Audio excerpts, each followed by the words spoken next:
कुछ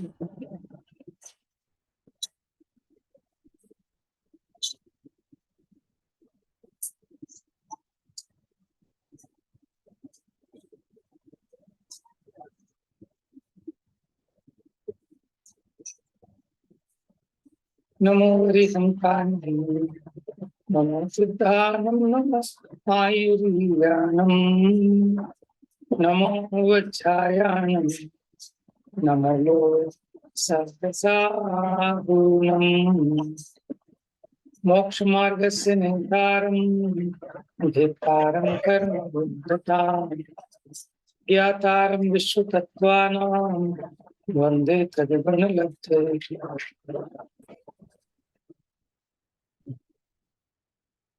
चलिए आज अपनी चर्चा प्रारंभ करते हैं।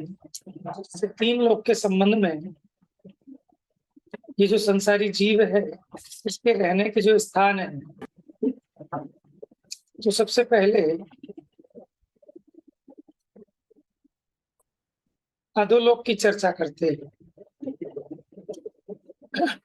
तो पहला सूत्र था रत्न शर्करा बालू का पंख धूम तमो महातमः प्रभा भूमयो घनाम्बु वाताकाश प्रतिष्ठा सप्ताधोदः सप्त अधो अधः अधो अधा माने अधो माने नीचे, अधा माने और नीचे। ये जो 7 नरक पृथ्वियां हैं अधो अधः माने नीचे नीचे हैं, एक के नीचे एक। सबसे पहले रत्न प्रभा, फिर उसके नीचे शर्करा प्रभा, फिर बालुका प्रभा, पंख धूम तमो महातम। ठीक है, चलो पूनम पढ़ो। रत्न प्रभा रत्नों के समान कांति, तेज शर्करा प्रभा शक्कर के समान कांति, बालुका प्रभा रेत के समान कांति, पंख प्रभा कीचड़ या मिट्टी के गारे समान कांति, धूम प्रभा धुएं के समान कांति, तमह प्रभा अंधेरे के समान कांति, महातमह प्रभा घोर अंधेरे के समान कांति। प्रभा द्रव्य का निज शक्ति रूप वर्ण, भूमि पृथ्वी के आश्रय से अवस्थित वस्तुओं का निवास स्थान, पृथ्वी की जो प्रभा वह प्रभा भूमि। देखिए रत्न जो इनके नाम है ना वो सार्थक नाम है। रत्न प्रभा माने रत्नों के समान जहाँ कांति है, शर्करा प्रभा माने शक्कर के समान कांति है, बालुका माने रेत के समान कांति है, पंख प्रभा पंख माने कीचड़, धूम माने धुएं के समान, तमा माने अंधेरे के समान, महातम माने घोर अंधेरे के समान कांति है। अब आपका एक प्रश्न खड़ा होगा कि हमने तो सुना है कि नरकों में अंधेरा ही अंधेरा होता है, तो ये आपने रत्नों के समान कैसे कह दिया? किसी को प्रश्न ऐसा खड़ा हुआ? आपको ये तो पता ही होगा नरकों में अंधेरा ही अंधेरा होता है, वहां रोशनी तो होती नहीं है। तो ये प्रश्न आपको नहीं खड़ा हो रहा किसी को भी? यहाँ कैसे कह रहे हैं कि कांति रत्नों के समान है, शक्कर के समान, तो शक्कर तो सफेद होती है, बालू का रेत है ना। तो ये प्रश्न खड़ा हुआ किसी को? क्वेश्चन समझ में आया आपको? पहले तो आप ये बताओ नरकों में अंधेरा होता है कि उजाला होता है? भैया पता नहीं है। अंधेरा सा होता है भैया। भैया अरे ये तो अलग अलग नरक में अलग अलग होता है। सातवें नरक में तो बिल्कुल गुप्त अंधेरा होता है, और जैसे पहले नरक में रत्न प्रभ। आपको कैसे पता? याद है आपको भी? देखो सब होके आए हैं। पढ़ के पता है भैया, याद तो नहीं है। मुझे लगता है आपने थोड़ा लेट ज्वाइन किया है, अभी अभी ज्वाइन किया है ना आपने शायद। जी हाँ जी।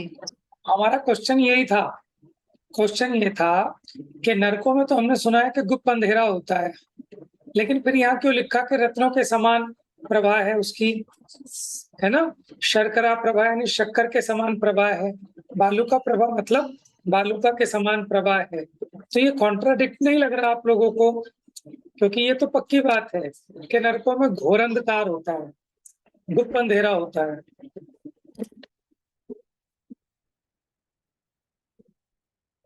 तो भैया जो भैया वहाँ सारे की नरकों धरती में होती थोड़ी है, होता है गुप्त अंधेरा।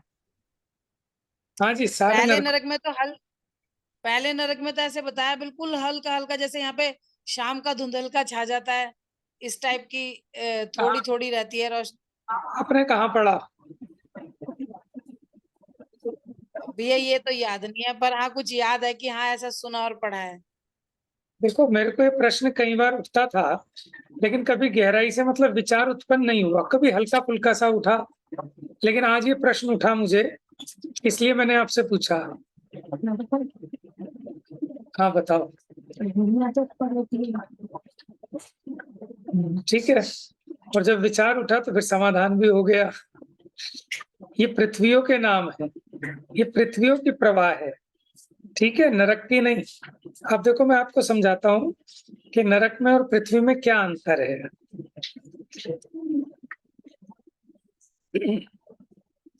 देखो, ये जो नरक की पृथ्वी है ना, जैसे इतनी मोटी लेयर है ऐसे, ठीक है, ये इतनी मोटी लेयर है, ये हो गई पृथ्वी, इतनी मोटी पृथ्वी। अब इस पृथ्वी के बीच में, ठीक है, पृथ्वी जो है ना, ये इस पृथ्वी के बीच में माने एक गड्ढा हो या एक कमरा हो। कमरा कैसा? उसमें कोई रोशनदान नहीं, ठीक है, कोई दरवाजा नहीं, कुछ नहीं, वो सब तरफ से बंद, अंदर में एक कमरा, उसको कहते हैं बिल। समझ में आया? अब उसमें तो गुप्त अंधेरा ही रहेगा, उसमें रोशनी कहाँ से आएगी? तो यानी नरक पृथ्वी और नरक बिल, इसमें कथनचित थोड़ा सा भेद है। देखो, जैसे अब ये आकाश है, अब यहाँ आप एक डिब्बा रखो बीच में, बिल्कुल बंद डिब्बा, ठीक है, तो ये जो आकाश आपको दिख रहा है, रूम आपका, आप ये समझ लो नरक की पृथ्वी है, इसके बीचों बीच, ठीक है, जैसे मतलब धरती के नीचे चूहा बिल बना लेता है, उसका तो घुसने की जगह तो खाली है ना, लेकिन आप एक ऐसा बिल समझो, उसमें कहीं कोई एंट्री और एग्जिट नहीं है, अंदर ही अंदर बीच में कहीं कोई गोल है, कोई चकोर है, कोई षटकोण के हैं, कोई बेलन के आकार के हैं, कोई शंकु के आकार के हैं, ऐसे नाना आकार वाले बिल्कुल बंद बिल है, ठीक है, पृथ्वी के बीच बीच में। तो वो पहली नरक पृथ्वी में 30 लाख नरक बिल है, ठीक है, तो उन बिलों में तो गुप्त अंधेरा ही रहता है। ये तो जो आपकी पृथ्वी है ना, रत्न प्रभा पृथ्वी, उस पृथ्वी की कांति बता रहे हैं कि कैसी है। इससे ये मतलब नहीं है कि नरकों में थोड़ी हल्की हल्की रोशनी होगी, ऐसा नहीं, ठीक है।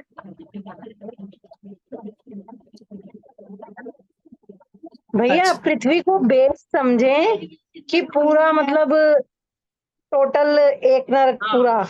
हाँ, पूरा घर समझो आप उसको, बेस नहीं है। ऐसा नहीं कि पृथ्वी और पृथ्वी के ऊपर नरक है, कि ये पृथ्वी और ये इसकी लेयर इतनी मोटी है ना, इसकी मोटाई है, ठीक है, जैसे आप बोरवेल करते हो ना धरती के अंदर, और ऊपर से भी बंद कर दो उसको, ठीक है, ऐसे ही। देखो, मैं आपको एक चित्र से बताता हूँ, बेटा कॉपी पेन देना जरा, 1 मिनट, रफ कॉपी दे दो। हाँ, बोर्ड रफ कॉपी दे दो। तो एक है, क्या पार्सल कर दो, छोड़ो ना, इतना टाइम नहीं, पेन वेन तो दो कुछ, ऐसे दिखेगा ना आपको।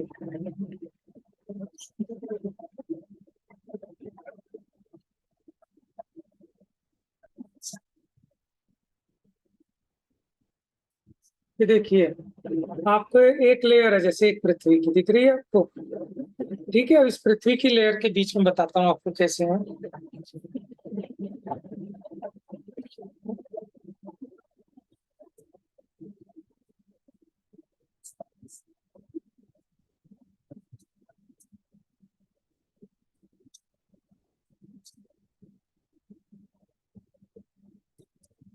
ये देखो, ये पृथ्वी है, इस पृथ्वी के बीच में इस प्रकार के खोखले खोखले नरक बिल है, चारों तरफ से बंद है, इसके बीच में नारकियों के रहने के स्थान है, बहुत सारे नारकी रहते हैं इनके अंदर अंदर, सब जगह से बंद है, कहीं एंट्री नहीं कहीं एग्जिट नहीं।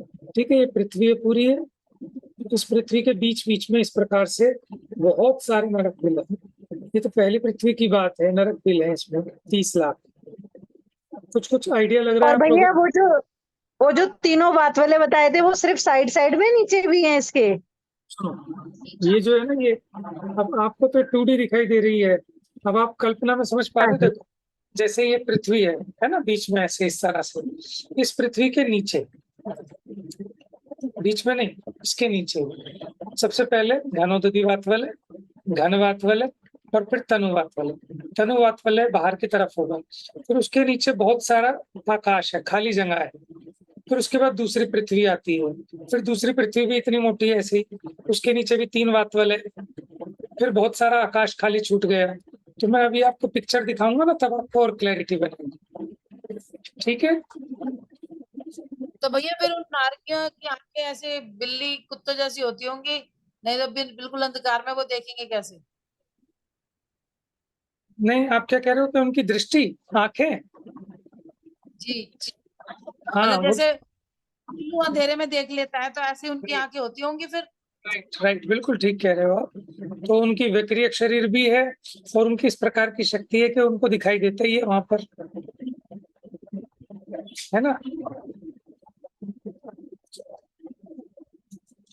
क्योंकि बहुत सारे ये ऐसे रहस्य हैं कि जो आपको बिल्कुल प्रत्यक्ष कहीं पढ़ने में नहीं मिलेंगे, किसी पुस्तक में आप ढूंढो तो, लेकिन आगे पीछे की चीजों से जो थोड़ा सा आपको ना ड्राइव करना पड़ता है, इसमें से निकालना पड़ता है थोड़ा सा कि किस तरह का होगा। और उसमें भी सर्वज्ञ भगवान की आज्ञा सर्वोपरि है। कदाचित हमारे समझने में कुछ चूक भी रह जाए तो हमें कोई हठाग्रह नहीं है, जहां भी जब कभी हमें कोई प्रमाण मिलेगा तो हम उसमें तुरंत सुधार कर लेंगे। अपने बुद्धि प्रमाण हम चेष्टा कर रहे हैं उसको समझने की, है ना?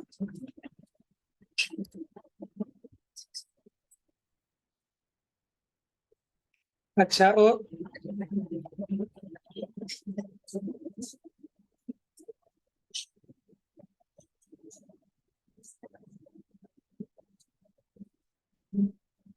ये जो नरक में आग जलाते हैं ऐसा सुना है, और कढ़ाइयों में तेल गरम करते हैं, तो वो आग भी उनका वैक्रिक शरीर ही होता है, और वो कढ़ाई भी और वो सब चीज भी, तेल भी। देखो वहां उस प्रकार की कुछ चीजें तो ऐसी हैं कि कहते हैं वहां उस प्रकार की सामग्री, जैसे सेमर तरु, वैतरणी नदी, ठीक है ना? लेकिन वहां जैसे चील, कौए, बिच्छू आदि जो बनते हैं वो अपनी विक्रिया से ही बनते हैं। अब ये जो आपने पूछा कढ़ाई और आग, लगता तो ऐसे ही है कि वो अपनी विक्रिया से ही बनते होंगे, लेकिन ये चीजें जैसे कढ़ाई वगैरह ये तो जड़ पदार्थ है ना? तो इसके बारे में मैं अभी ऐसा कह नहीं सकता, लेकिन ये तो पढ़ने में आया कि चील, कौए जो बनते हैं वहां पर, यहाँ तक कि अस्त्र शस्त्र भी जो बनते हैं वो अपनी विक्रिया से स्वयं बनते हैं।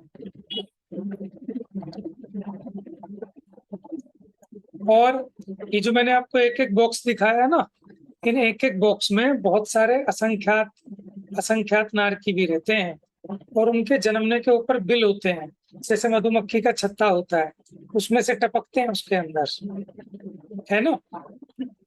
तो लगता तो ऐसे ही है जैसा आप कह रहे हो कि वो सब अपनी अपनी विक्रिया से करते हैं। विक्रिया 2 तरह की होती है, एक होती है प्रत्यक्ष विक्रिया, एक होती है अप्रत्यक्ष विक्रिया।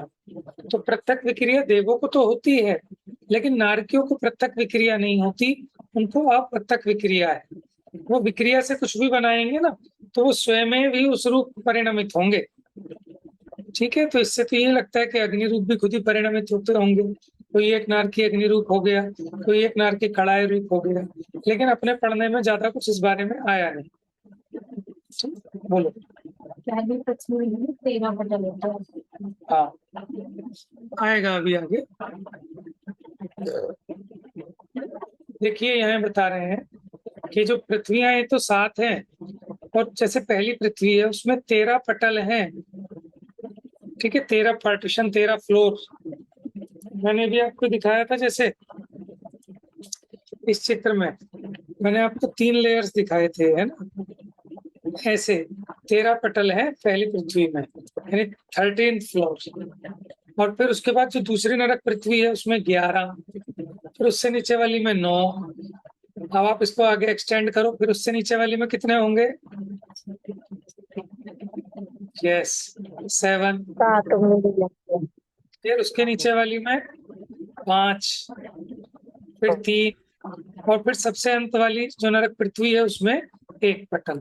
माने 2-2 घटते जा रहे हैं। टोटल मिलाकर 49 49 पटल है।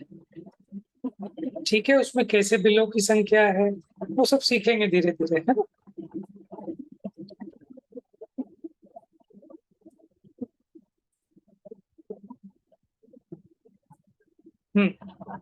पढ़िए।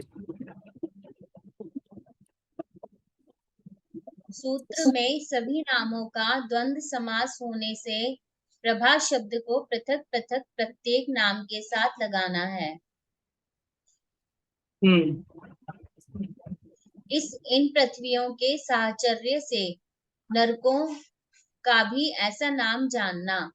इससे भाव यह होगा कि रत्न की प्रभा सहित सहचारी रूप नरक, पहली रत्न प्रभा भूमि, शर्करा की प्रभा सहित सहचारी रूप नरक, दूसरी शर्करा प्रभा भूमि, बालुका की प्रभा सहित सहचारी रूप नरक, तीसरी बालुका प्रभा भूमि, पंख की प्रभा सहित सहचारी रूप नरक, चौथी पंख प्रभा भूमि, धूम की प्रभा सहित सहचारी रूप नरक, पांचवी धूम प्रभा भूमि, तमह की प्रभा सहित सहचारी का नरक, छठवीं तमह प्रभा भूमि, महातमह की प्रभा सहित सहचारी रूप नरक, सातवीं महातमह प्रभा भूमि।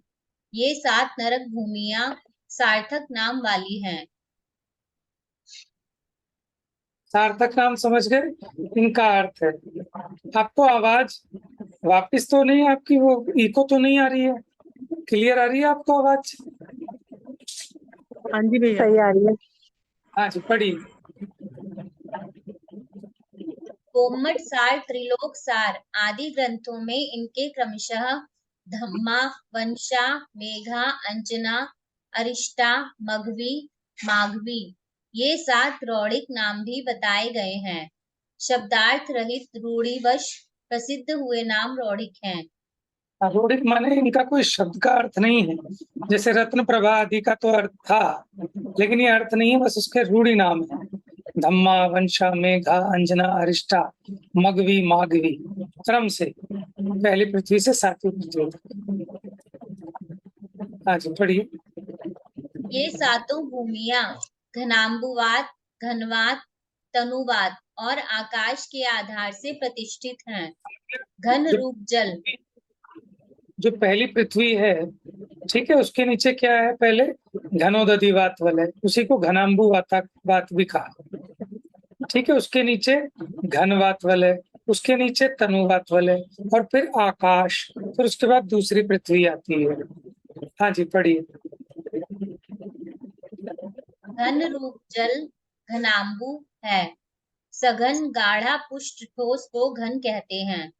अम्बु जल, इस प्रकार सघन गाढ़ा पुष्ट जल होना घनाम्बु है। घनवात सघन रूप बहुत गाढ़ी, वात वायु पवन होना। तनुवात तनु थोड़ी, कम सूक्ष्म, सूक्ष्म रूप थोड़ी वायु। होना। आकाश क्षेत्र के प्रदेश, प्रतिष्ठा, आधार। भाव यह है कि ये सभी भूमियां पहले घनोदधिवात वलय के आधार से हैं। यह वलय दूसरे घनवात वलय के आधार से है। यह वलय तीसरे तनुवात वलय के आधार से है। यह वलय आकाश के आधार से है। आकाश सबसे बड़ा सर्वव्यापी होने के कारण उसके आधार की कल्पना ही संभव नहीं है। वह स्वयं के ही आधार से है। बात समझ में आ गई आपको? माने जो पहली नरक पृथ्वी है वो घनोदधि वात वलय के आधार, घनोदधि घनवात वलय के आधार, घनवात वलय तनुवात वलय के आधार, तनुवात वलय आकाश के आधार, और आकाश वो किसी के आधार नहीं, वो सबको आधार देता है। तो जब आकाश अपने आधार से है तो फिर ये सब चीजें भी अपने अपने आधार से हैं।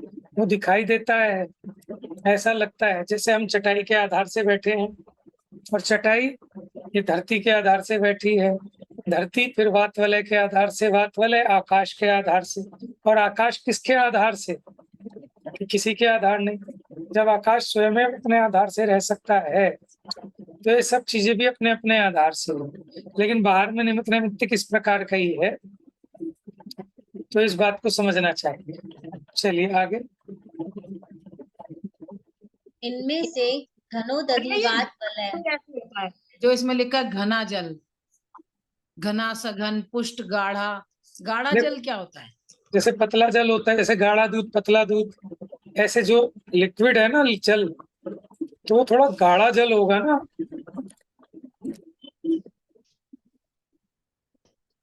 अब ये है कि वो गाढ़ा एक्चुअल में होता है जब उसमें कोई चीज मिलाई जाए, ठीक है। तो इसका मतलब दूसरा अर्थ ये भी ले सकते हैं कि वो बहुत ज्यादा रहता होगा उसमें जल।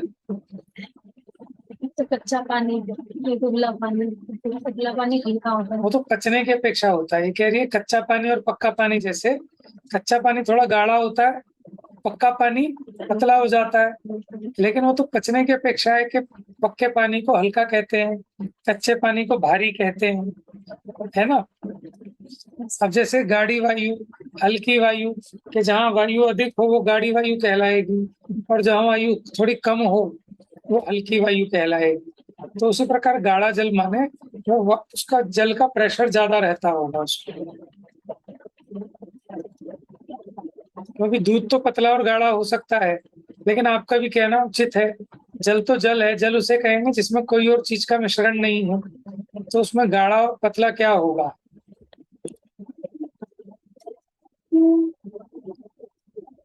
जी भैया। है ना। देखो अभी भी गजब की चीजें हैं, मतलब लोग कहाँ कहाँ घूमने नहीं जाते। अभी आपको याद है कहाँ पर बरमूडा ट्रायंगल में, कहाँ पर, कौन सी जगह थी, टाइटैनिक, जहाँ टाइटैनिक डूब गया था, तो किसी ने पनडुब्बी बनाई वहां के लिए, और किसी व्यक्ति ने, कोई अमीर खरबोपति आदमी होगा, माने कितना करोड़ों रुपए का टिकट लेके उसमें वहां विजिट करने गया वो, कि हम घूम के आएंगे पनडुब्बी में बैठ के, ठीक है। और वो वहीं फट गई नीचे पानी के प्रेशर से और मर गए।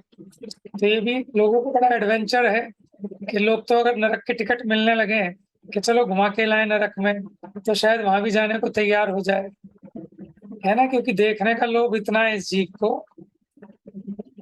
कहाँ कहाँ जाता है, पाताल में भी जाता है जीव, घुमाने के लिए जहाँ मर्जी ले जाओ। चलिए आगे पढ़िए।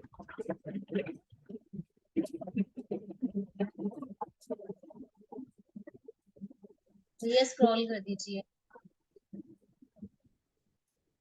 इनमें से घनोदधिवात वलय, सघन रूप, बहुत गाढ़े जल में तथा गाय के मूत्र समान पीत वर्णी है।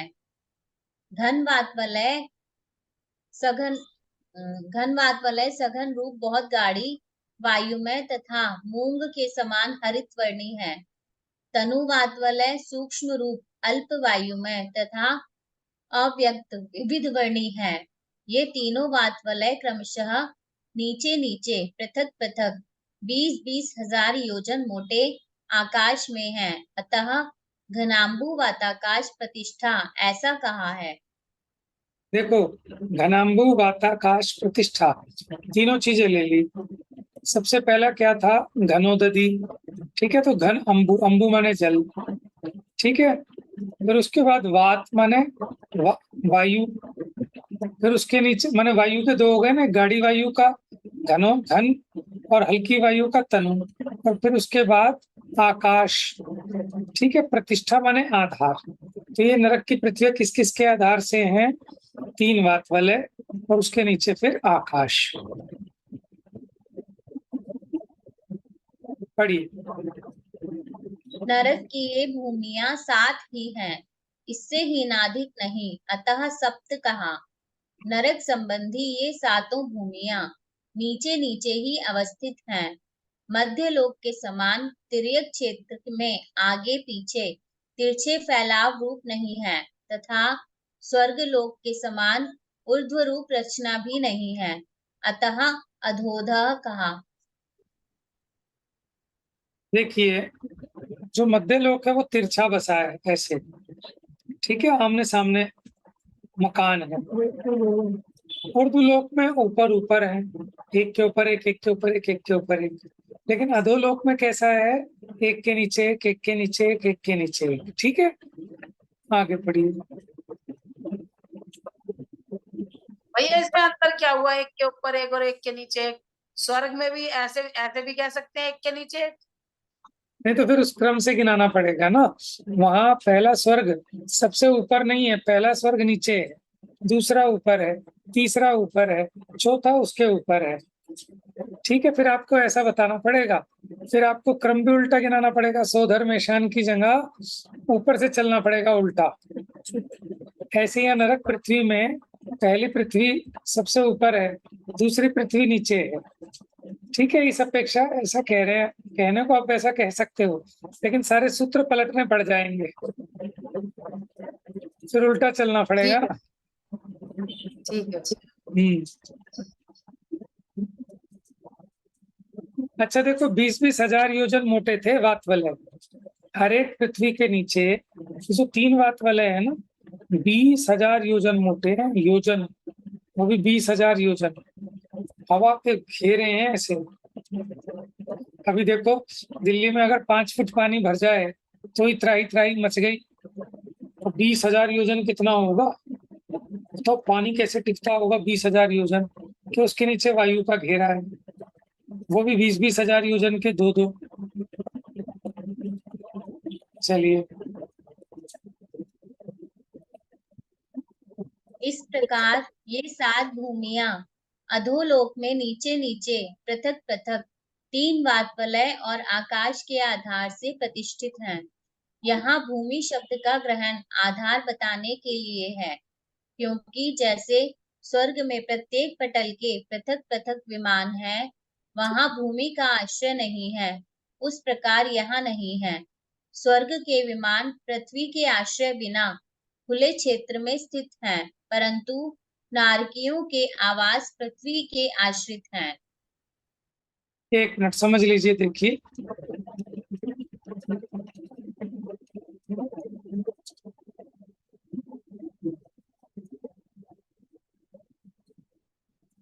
जैसे स्वर्ग में प्रत्येक पटल के पृथक पृथक विमान है, वहां भूमि का आश्रय नहीं है, उस प्रकार यहाँ नहीं है।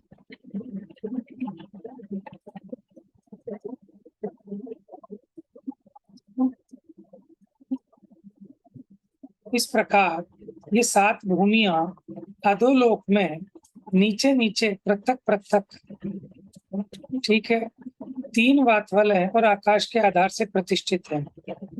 यहाँ भूमि शब्द का ग्रहण आधार बताने के लिए है। जैसे स्वर्ग में प्रत्येक पटल के पृथक पृथक विमान है, वहां भूमि का आश्रय नहीं है।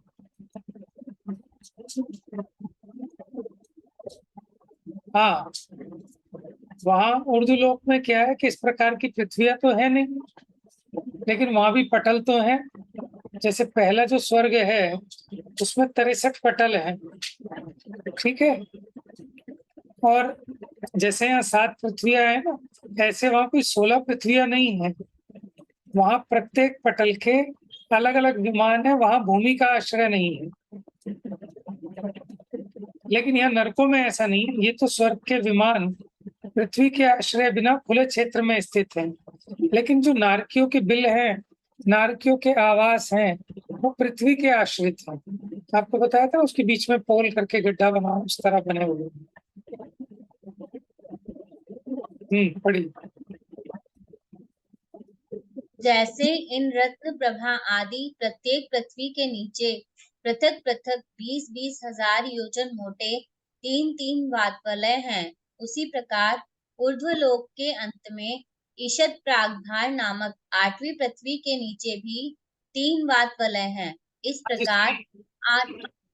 देखिए, कुल 8 पृथ्वी हैं, 7 पृथ्वियां तो हो गई नरक वाली, और 8वीं हो गई ईशत प्रागभार, जिसको आप सिद्धशिला कहते हो ना, वो ईशत प्रागभार भूमि के बीच का हिस्सा है सिद्धशिला। जैसे कोई बर्फ की सिल्ली हो, ठीक है, और आपकी एक छोटी सी हलवा प्लेट हो, उसको उसके बीच में फिक्स कर दो आप, बीचों बीच। हलवा प्लेट ख्याल में है ना आपके, जैसे तसला होता है, तसला, फावड़ा तसला। अब बच्चे तो नए वाले तसला नाम भी नहीं जानेंगे, तसला क्या होता है। तो तसले को कोई बहुत बड़ी बर्फ की सिल्ली हो, भैया वो टेस्ला कार समझ लेंगे, टेस्ला कार, टेस्ला कार समझ लेंगे वो बच्चे, तसला कहोगे तो आप। टेस्ला क्या होता है? वो जो नई टेस्ला कार आती है, वो जो बिना ड्राइवर के चलती रहती है। ठीक है, ठीक है। हाँ, तो बीच में जैसे आप हलवा प्लेट फिक्स करो, ठीक है, तो सिद्धशिला भी ऐसे ही है। वो तो आप दूर से देखोगे तो वो जो ऐसे हलवे प्लेट वाली चीज है ना, उसकी आकृति ऐसी नजर आएगी। तो सिद्धशिला आपको ऐसी लगती है, ऐसी नहीं है। जैसे तसला है ना, बिल्कुल तसला बीच में फिट किया हो, लेकिन वो जो पृथ्वी है जिसके बीच में वो सिद्धशिला है, वो पृथ्वी का नाम है ईशत प्रागभार, ठीक है। और अर्धचंद्राकार जैसा आपको दिखाई देता है, जैसे आधा नींबू हो। सिद्धिशिला के संबंध में क्या मान्यता है? वो तो छत्राकार बोलते हैं, हाँ, तो छत्र और फिर दूसरी है तो छत्र को उल्टा रखो। छत्राकार तो उल्टा हो गया ना, उल्टा हो गया ना छत्र तो। हाँ, उल्टा रखो। कौन सा तो नाम है? देखो, छत्र भी तो ऐसा होता है थोड़ा, चारों तरफ से। सीधा रखेंगे उल्टा रखेंगे? फिर छत्र को तो सीधा ही रखेंगे ना। देखो, छत्र सीधा कैसे होता है? जो टंगता है वो सीधा है ना, भगवान के ऊपर टांगते हो ना छत्र, हाँ हाँ जी। तो वो सीधा है जैसे टांगते हो। अच्छा अच्छा। माने आप कटोरी उल्टी करके रख दो ना, लेकिन वो कटोरी तो ज्यादा उसकी उठी हुई है किनारे, लेकिन सिद्धशिला के किनारे इतने ऊंचे नहीं है। मैंने इसलिए आपको तसले का एग्जाम्पल दिया, उसकी गहराई कम होती है ना तसले की। तो उसी प्रकार सिद्धशिला 45 लाख योजन प्रमाण, और गहरी है सिर्फ 8 लाख योजन बीच में। 8 लाख योजन ही है ना, सिर्फ 8 योजन। 45 लाख तो उसकी चौड़ाई है, और उसकी मोटाई है सिर्फ 8 योजन, वो भी बीच में। और किनारों पे तो बिल्कुल खत्म हो जाती है। तो माने वो सिद्धशिला आधे कटोरे जैसी नहीं है, तसले से भी ज्यादा कम, उसमें माने कर्व बहुत कम है।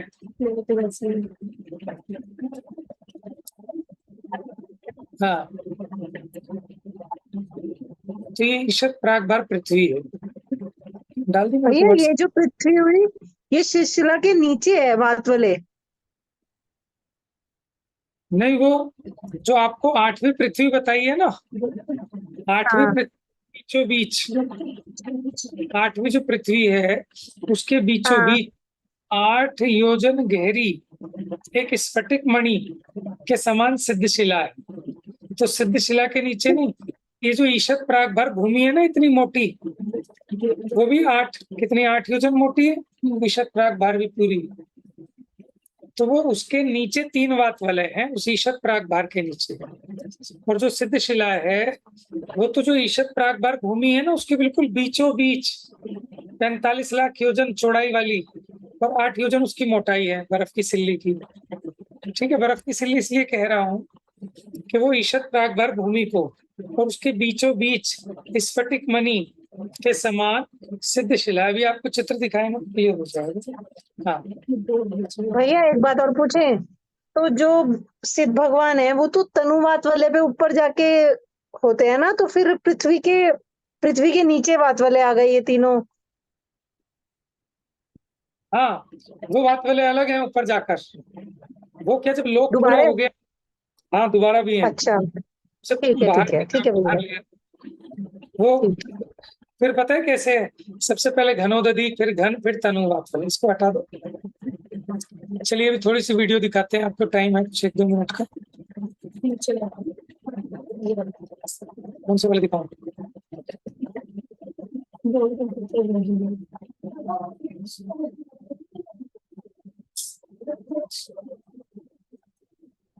क्या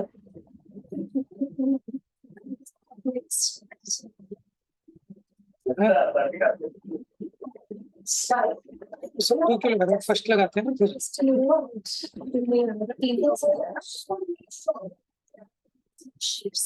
जय जिनेन्द्र फर्स्ट वाले बताओ किसकी? नारकी जहाँ जमते हैं उस स्थान को उपपाद स्थान फर्स्ट वाली है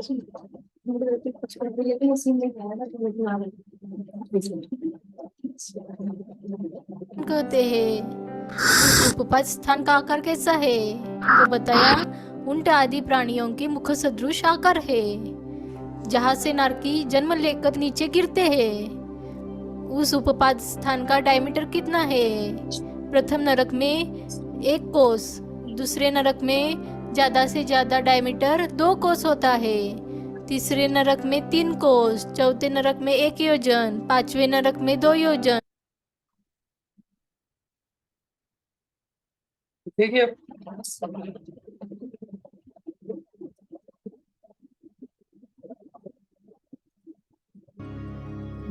आपको दिखाई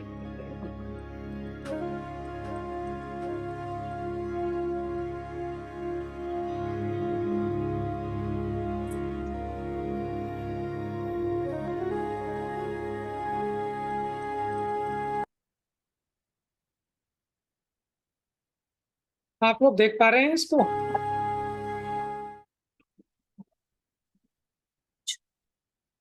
आप लोगों को दिखाई दे रही है स्क्रीन पर वीडियो? भैया दिख रही है। ठीक है। आवाज आ रही है ना इसकी? हाँ हाँ जी। ठीक है।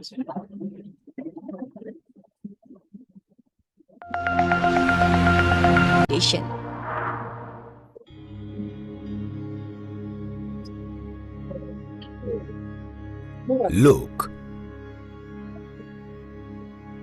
आकाश द्रव्य के मध्य में लोकाकाश है।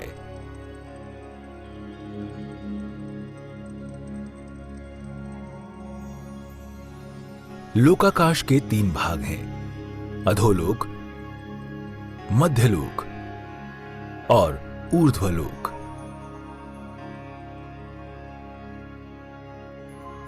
संपूर्ण लोक की ऊंचाई 14 राजू प्रमाण है। उसमें से अधोलोक की ऊंचाई 7 राजू और ऊर्ध्वलोक की ऊंचाई 7 राजू है।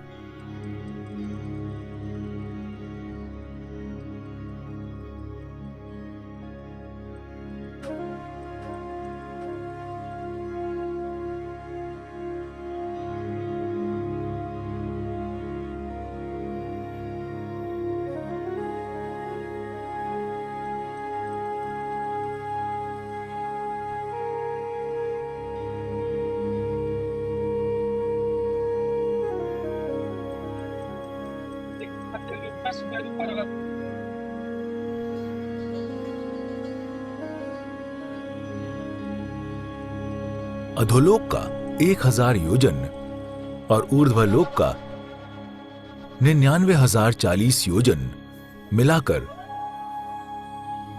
कुल 1,40,000 योजन प्रमाण वाला सुमेरु पर्वत है और उतनी ही मध्यलोक की ऊंचाई है।